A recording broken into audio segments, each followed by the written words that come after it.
समीचीन विकल्पों का सम्यक समाधान। सुनिए परम पूज्य श्रमण श्री सुप्रभ सागर जी महाराज के मुखारबिंद से YouTube चैनल सुप्रभ उवाच पर। शुभाशीष परम पूज्य श्रमणाचार्य 108 श्री विशुद्ध सागर जी महाराज। सानिध्य श्रमण सुप्रभ सागर जी महाराज, श्रमण प्रणत सागर जी महाराज। पुण्यार्जक राजीव जैन, रूपल जैन, आर्जव, आर्या, आरू जैन एवं समस्त सौरया परिवार, मडावरा, उत्तर प्रदेश। ओम नमः सिद्धेभ्यो। नमो नमः सतहितंकराय वीराय भव्याम्बुजभास्कराय अनंतलोकाय सुरार्चिताय देवादिदेवाय नमो जिनाय देवादिदेवाय नमो जिनाय। पंच परमेष्टि भगवान की परम पूज्य आचार्य भगवंत गुरुवर विशुद्ध सागर जी मुनि महाराज की, परम पूज्य मुनि श्री सुप्रभ सागर जी महाराज जी की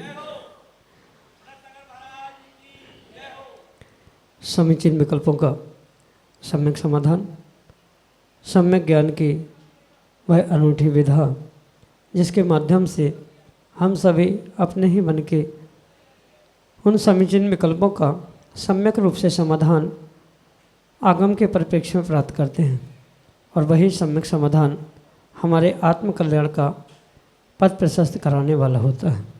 क्योंकि जहाँ विकल्प है वहाँ दुख है, और जहाँ दुख है वह संसार है, और उस संसार से मुक्ति का, संसार से के दुखों से छूटने का परम पूज्य आचार्य भगवंत गुरु विशुद्ध सागर जी महाराज के मंगल सुभाषित से परम पूज्य मुनि श्री सुप्रभ सागर जी महाराज द्वारा वह उपाय आपको प्रदान किया जा रहा है, जिसके माध्यम से आप अपने मन के विकल्प को समीचीनता के साथ परम पूज्य मुनि श्री तक भेजें और उसका सम्यक रूप से समाधान प्राप्त करके आप भी उस अंतरंग सुख शांति की अनुभूति करें। प्रारंभ करते हैं आज का सम्यक समाधान। और आज के पहले विकल्प के लिए छिंदवाड़ा मध्य प्रदेश से रोहित पाटौदी महाराज श्री के चरणों में बारंबार नमोस्तु करते हुए अपना प्रश्न रख रहे हैं कि महाराज श्री बरसात के पानी को इकट्ठा करके उससे भगवान का अभिषेक कर सकते हैं क्या, एवं उस पानी की मर्यादा कितने दिन की होती है। हमारे समीचीन विकल्प का सम्यक समाधान करने की अनुकंपा करें। नमोस्तु महाराज जी, नमोस्तु। ओम नमः सिद्धम। परम पूज्य आचार्य भगवान गुरुवर विशुद्ध सागर जी महाराज की, परम पूज्य मुनि श्री सुप्रभ सागर जी महाराज जी की। वर्तमान में जो बरसात के पानी का प्रयोग चाहे भगवान के अभिषेक पूजन के लिए या मुनिराजों के आहारचर्या के लिए प्रयोग में लाते हुए देखने में आ रहा है, उस परिप्रेक्ष्य में सबसे पहले तो ये स्पष्ट समझे इसका कोई भी किसी भी प्रकार से आगम प्रमाण प्राप्त नहीं होता। ये मात्र तात्कालिक व्यवस्थाएं हैं।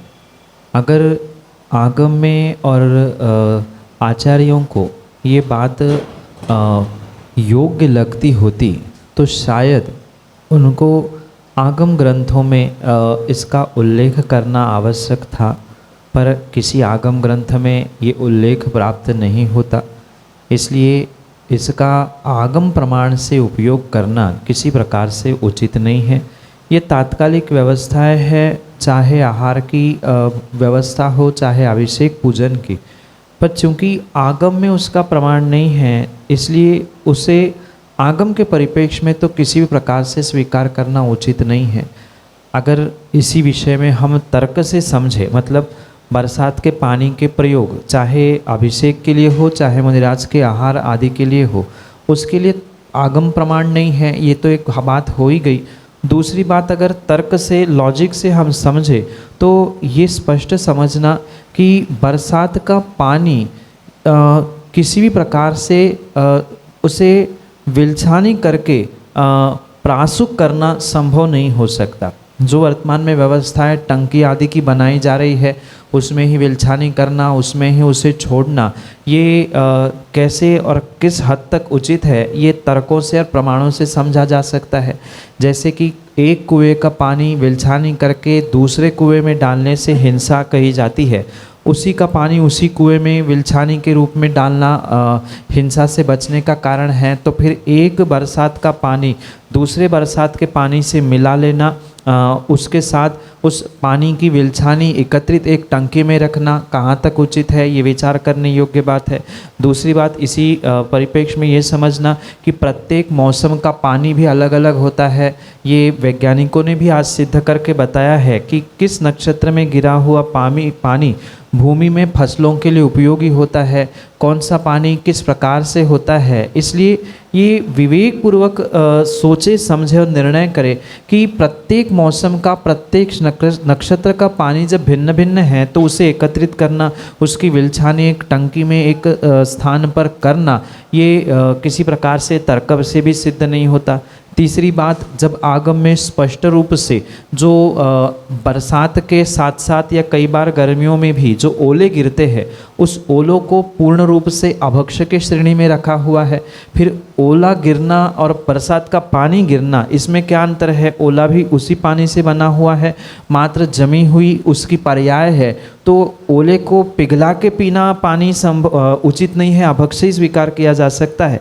तो वही बरसात का पानी पानी के रूप में यह बहुत अच्छा है, बहुत शुद्ध है कह के उसे ग्रहण करना, चाहे पीने के लिए हो चाहे अभिषेक आदि के लिए हो, ये कहाँ तक उचित है, इस पे भी बहुत बड़ा प्रश्न चिन्ह है।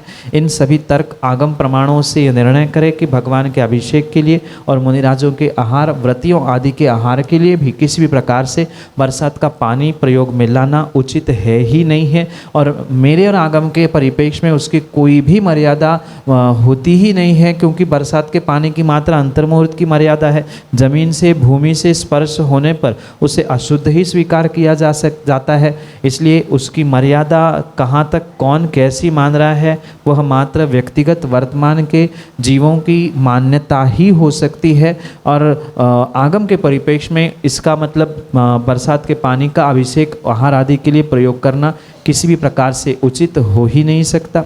यही आपके लिए सम्यक समझ।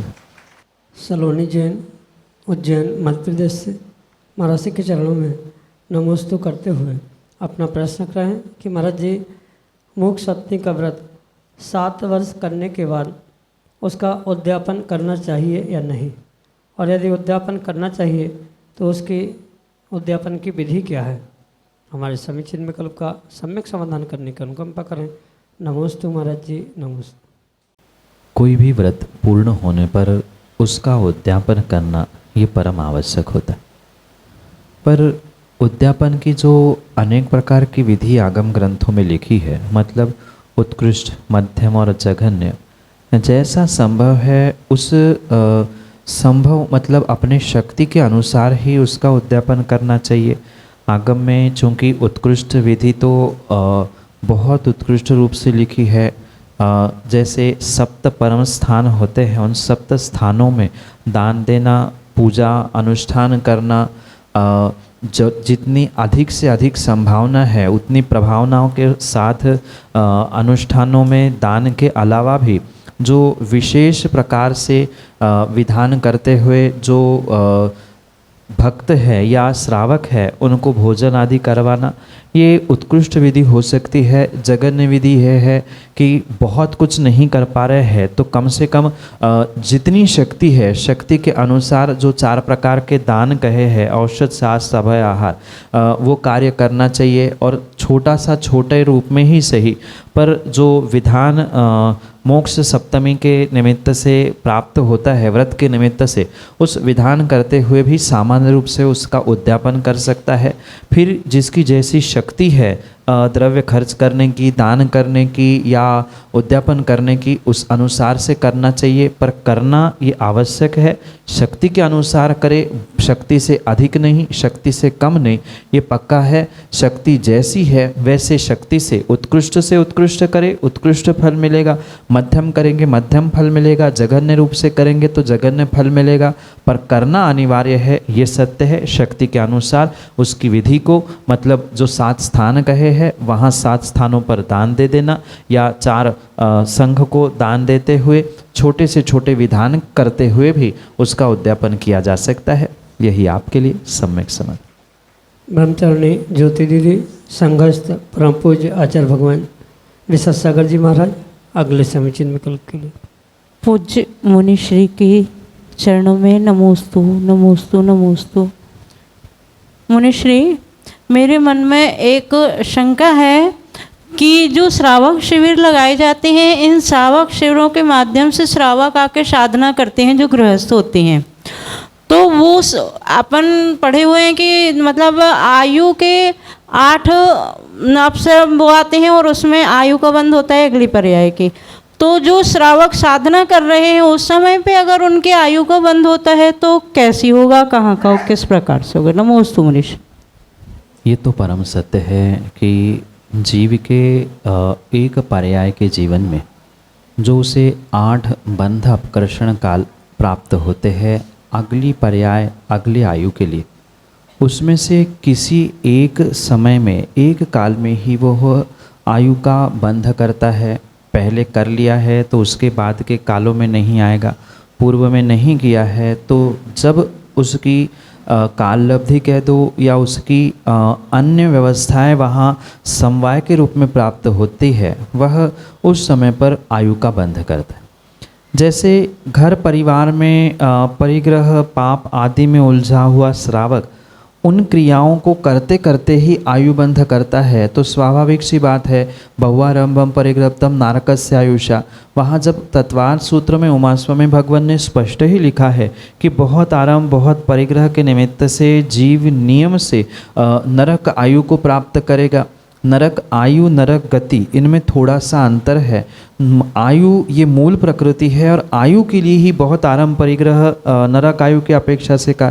तो जो गृहस्थ अवस्था में ही मतलब आरंभ परिग्रह में लगा है तो नियम से वह नरक ही जाएगा, नरक आयु को ही बांधेगा, क्योंकि कहीं ना कहीं घर में बैठे बैठे घर परिवार के साथ आसक्ति का होना, परिग्रह में लगा रहना, आरंभ पापों की क्रियाओं में उलझा रहना, ये स्वाभाविक रूप से देखने में आता है। पर वही श्रावक अगर कहीं त्याग, तपस्या, साधना, धर्म पुरुषार्थ कर रहा है, जैसे पर्यूषण के माध्यम से जो शिविर आदि होते हैं वहाँ कई बार ऐसे होते हैं, बहुत सारे अस्वस्थ लोग पहुँचते हैं, विशुद्धि के माध्यम से स्वस्थ भी होते हैं, पर कुछ ऐसे भी होते हैं कि तीव्र कर्म का उदय आता है कि उसी समय पर वह इतने अस्वस्थ होते हैं कि उनकी आयु वहीं पर समाप्त होती है। अगर पहले उन्होंने आयु का बंध नहीं किया है तो आयु समाप्त होते समय मतलब अंतिम अंतर मुहूर्त में भी वह आयु का बंध करते हैं, तो उस समय पे हो या पहले भी जो साधनारत तपस्या करने वाले उन शिविरार्थियों को अगर किसी भी प्रकार से बंध अपकर्षण काल आता है तो स्वाभाविक सी बात है, स्वभाव मार्दवम च बाल तपांसी देवस्य आदि ये जो सूत्र है, मतलब देव पर्याय के रूप में जो साधन कहे गए, देवायु के लिए साधन कहे गए हैं, अकाम निर्जरा, भले ही वहाँ अकाम निर्जरा नहीं सकाम हो रही है, बुद्धिपूर्वक हो रही है, सम्यक की आराधना चल रही है, कहीं ना कहीं भले ही हम निश्चय से उन शिविरार्थियों को सम्यक दृष्टि माने अथवा ना माने, पर व्यवहार से देवशास्त्र गुरु की शरण में आए हैं, घर परिवार सब छोड़कर 10 दिन के लिए तपस्या साधनारत है, तो कहीं ना कहीं सम्यक का अंश वहाँ पर होगा। तो सम्यक दृष्टि भी थे, स्वभाव की मृदुता, क्योंकि वहाँ कषायों का उतना उद्रेक नहीं हो सकता जितना कि घर परिवार में रहते हो सकता है। कषायों का उपशमन था तो स्वभाव सहज रूप से मार्दव रूप था, मृदुता थी, तो उससे देवायु प्राप्त हो सकती है। बाल तप से, अकाम निर्जरा से, दूसरे के प्रति अच्छा सोचने से, धर्म पुरुषार्थ से, सम्यक क्रिया से, नियम से देवायु का बंध होता है। तो ऐसे जो शिविरार्थी पुरुषार्थ करते हैं, अगर उस समय पर मतलब शिविर के 10 दिनों में 11 दिनों में साधनारत किसी शिविरार्थी के बंध अपकर्षण काल आयु का आता है तो नियम से उसके उस विशुद्धि के माध्यम से, उसके उस साधना के माध्यम से वह देवायु को ही प्राप्त हो सकता है, या अल्पारभ्रम परिग्रहम मानुष्य यानी मनुष्य आयु को भी प्राप्त कर सकता है, क्योंकि वहाँ अल्प परिग्रह है, अल्प आरंभ है, क्योंकि सभी परिग्रह का त्याग करते हुए वो वहाँ पहुँच रहा है। जितना परिग्रह घर से वो साथ में लेकर आया या उसे उतना प्राप्त है, वह उसका परिग्रह है, तो मनुष्य आयु को भी प्राप्त हो सकता है। इसलिए सामान्य परिप्रेक्ष्य में अगर समझे तो दुर्गति को तो वो कभी भी प्राप्त नहीं होगा। मतलब तिर्यंच और नरक आयु को छोड़कर देव और मनुष्य आयु को यानी उच्च गतियों, उच्च आयु को ही प्राप्त करने की पूर्ण संभावना उन शिविरार्थियों की हुआ करती है। यही आपके लिए सम्यक समाधान। श्रीमती पुष्पा जैन राव का, डालीगंज, लखनऊ, उत्तर प्रदेश से अगले समीचीन विकल्प। महाराज जी नमस्तु। महाराज जी तत्वार्थ सूत्र किस समय करना चाहिए, सुबह या शाम?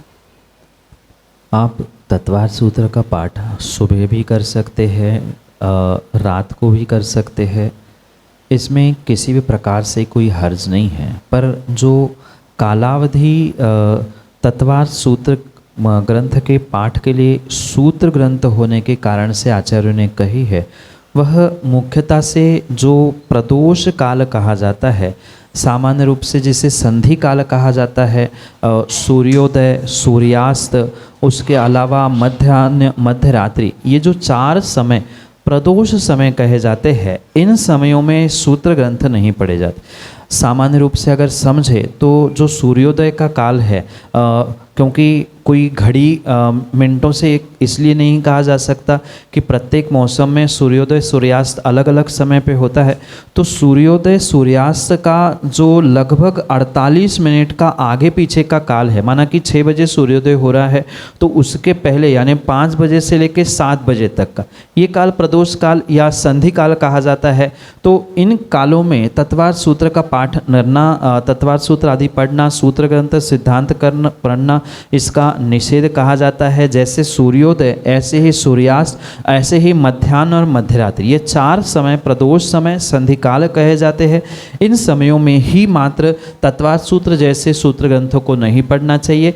इन समयों को छोड़कर मतलब सूर्योदय सूर्यास्त मध्याह्न मध्यरात्रि के 48 मिनट आगे पीछे आप 1 घंटा समझे, 1 घंटा आगे पीछे का समय छोड़कर अन्य समय में आप तत्वार्थ सूत्र पढ़ सकते हैं, चाहे सुबह हो चाहे रात हो। यही आपके लिए सम्यक। मीना जैन, डालीगंज, लखनऊ, उत्तर प्रदेश से अगले समीचीन विकल्प करें। नमोस्तु गुरुदेव, नमोस्तु गुरुदेव। गुरुदेव, मेरी ये शंका है, बहुत दिनों से मेरी ये शंका है कि अगर मैं कहीं तीर्थ क्षेत्र में या सिद्ध क्षेत्र में कहीं भी किसी मंदिर में जाऊं और अगर कोई मुझे अपने हाथों से कुछ रुपया दे, तो क्या मुझे उस रुपया को उसी रूप में मंदिर के गोलक में डालने चाहिए कि उसके बदले में कोई और रुपया डाले? कृपया शंका का समाधान कीजिए। माँ, बहुत अच्छी बात तो यही है कि जिस व्यक्ति ने जो धन आपके लिए दिया है, उसी धन का आपको उसके दान के लिए प्रयोग करना चाहिए। मतलब कई बार ऐसा होता है कि व्यक्ति उसके पैसे को अपने पैसों के साथ रखता है, मिला लेता है और फिर जो हाथ में आ जाए वो दान के रूप में देता है।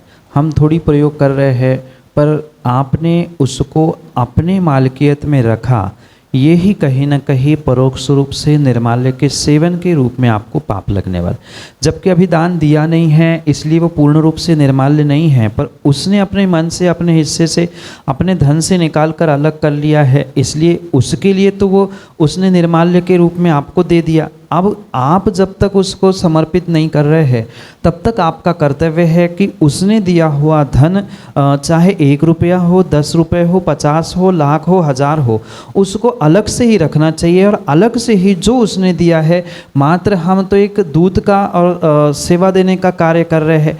क्यों अनावश्यक रूप से उसको हम प्रयोग में लाए? या हो सकता है कई बार इधर उधर करते समय रुपए 2 रुपये इधर उधर हो गए या कुछ और भाव बदल गए, तो कहीं ना कहीं वहाँ पाप लगने की संभावना है। इसलिए जो जितने भी धन पैसे दे रहा है उसको अलग से लिफाफे में रख दे, अलग से कुछ ऐसी व्यवस्था बनाए कि उसका उसी क्षेत्र में, उसी स्थान पर हम इतना द्रव्य है तो उठा के वो अलग रख दे। अन्यथा कहीं ना कहीं प्रत्यक्ष परोक्ष रूप से निर्माल्य के सेवन का दोष हमें लगने की संभावना है, इसलिए उनके ही धन का दान के रूप में प्रयोग किया जाए।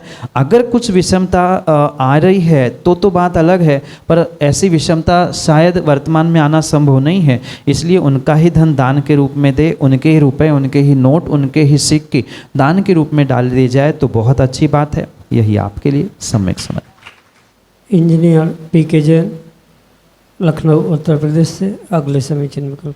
श्री मास्टर जी, मेरा लिखा तो मैंने कुछ और था, लेकिन क्वेश्चन मेरा थोड़ा है कि सिद्ध भगवान की जो प्रतिमाएं पहले मंदिरों में देखी हैं हम लोगों ने, पहले एक उसमें काट के बनाई जाती हैं, तो उसमें जो है वो खड़ग आसन के प्रतिमा वो पूरा काट के निकाल दिया और वो शेष जो है वहाँ सिद्ध भगवान के रूप में जो है वहाँ वेदियों में स्थापित पहले की जाती। तो क्या ये आगम सम्मत हैं, और क्या ऐसी प्रतिमाओं को जब रखा जाता है तो इनकी गिनती उसकी करना चाहिए नहीं करना चाहिए उसमें? नमस्ते महाराज। आगम में पांचों परमेष्ठी की प्रतिमा विराजमान करने में किसी भी प्रकार से निषेध नहीं है, दोष नहीं, पर जो वर्तमान में सिद्धों की और मात्र सिद्धों की ही नहीं अपितु अरिहंतों की प्रतिमा के भी जो प्रतिष्ठापना विपरीत रूप में देखने में आ रही है, इसकी किसी भी प्रकार से आगम में आज्ञा नहीं है। जो कटिंग की सिद्धों की प्रतिमा जिसे आप कट करते हुए धातु में देखते हैं, वह किसी भी प्रकार से सिद्ध प्रतिमा नहीं है। अगर थोड़ा सा विवेक रखते हुए विचार किया जाए तो उसमें पंचकल्याण के संस्कार किसमें किए जा रहे हैं, किसी भी प्रकार से वहाँ कोई आकृति ही नहीं है, कोई तदाकारता ही नहीं है, क्योंकि तदाकारता 3D रूप होती है, 3 डायमेंशंस रूप होती है, वहाँ तो 3 डायमेंशंस प्राप्त ही नहीं हो रहे। जो संस्कार किए जा रहे हैं बचे हुए धातु पे किए जा रहे हैं, कटिंग में तो संस्कार होना ही नहीं है, और पूज रहे हैं हम कटिंग के सिद्धों के आकार को और संस्कार बाहर हो रहे हैं। तो ये मात्र तात्कालिक मध्यकाल की व्यवस्था है। पूर्व में भी सिद्धों की प्रतिमाएं होती थी, प्राचीन सिद्धों की प्रतिमाएं प्राप्त होती है, वर्तमान में भी सिद्धों की प्रतिमाएं विराजमान की जाती है। सिद्धों की प्रतिमा जैसे अरिहंतों की प्रतिमा होती है वैसी ही होती है। अंतर इतना है कि सिद्ध भगवान के केस विन्यास नहीं होते हैं, बाल नहीं होते हैं, उनके नाखून नहीं बनाए जाते हैं, और हाथों पे जो लकीरें आदि बनाई जाती है, फूल बनाए जाते हैं, ये नहीं बनते। जो श्रीवत्स चतुष्टय के प्रतीक होता है अरिहंत प्रतिमा में, वो नहीं बनाया जाता है। ऐसे छोटे छोटे बदलावों के साथ ही वह अरिहंत प्रतिमा को ही सिद्ध के रूप में स्वीकार किया जाता है, और तभी उसमें सिद्ध परमेष्ठी के या जो 5 कल्याणक होते हैं, केवल ज्ञान कल्याणक या मोक्ष कल्याणक, तभी वहाँ साकार रूप में हो सकते हैं। निराकार में कहाँ स्थापना निक्षेप बन रहा है, ये बहुत बड़ा प्रश्न चिन्ह है। इसलिए वो पूजने योग्य ही नहीं है। जो कटिंग की सिद्धों की प्रतिमा है वो किसी भी प्रकार से पूजने योग्य नहीं है। अरिहंतों के समान ही प्रतिमा जिसमें केश विन्यास मुख्यतः से अनंत चतुष्टय के रूप में श्रीवत्स, नाखून, हाथों की रेखाएं आदि का नहीं होना, यही उस सिद्ध प्रतिमा की पहचान है, चिन्ह है, और उसी प्रकार से उसे बनाना चाहिए, पूजना चाहिए। वर्तमान में कुछ अरिहंतों की प्रतिमा भी बिना बाल की बनाई जा रही है, बिना श्रीवत्स की बनाई जा रही है, तो ये भी किसी प्रकार से उचित नहीं है। जब अरिहंतों की पहचान ही बाल, नाखून, हाथ की रेखाएं, 1008 शुभ चिन्ह, श्रीवत्स आदि से होती है, तो वैसे ही उनको बनाने की आवश्यकता है। चूँकि आगम में प्रतिमा विज्ञान का बहुत सारा विश्लेषण किया गया है कि अरिहंत की प्रतिमा, सिद्धों की प्रतिमा कैसी होती है, दोनों में अंतर क्या है, आचार्य की प्रतिमा की मुद्रा क्या होती है, उपाध्याय की प्रतिमा की मुद्रा क्या होती है, साधु किस प्रकार से प्रदर्शित किए जाते हैं, इन सब का प्रतिमा विज्ञान में आगम में उल्लेख प्राप्त होता है। उनके अनुसार ही उनकी स्थापना की जा रही है, तो ही वह पूज्य है, अन्य किसी प्रकार से वह पूजनीय नहीं है। यही आपके लिए सम्यक समझ। समीचीन विकल्पों का सम्यक समाधान सुनिए परम पूज्य श्रमण श्री सुप्रभ सागर जी महाराज के मुखारबिंद से YouTube चैनल सुप्रभ उवाच पर। शुभाशीष परम पूज्य श्रमणाचार्य 108 श्री विशुद्ध सागर जी महाराज, सानिध्य श्रमण सुप्रभ सागर जी महाराज, श्रमण प्रणत सागर जी महाराज, पुण्यार्जक राजीव जैन, रूपल जैन, आर्जव, आर्या, आरू जैन एवं समस्त सौरया परिवार, मडावरा, उत्तर प्रदेश।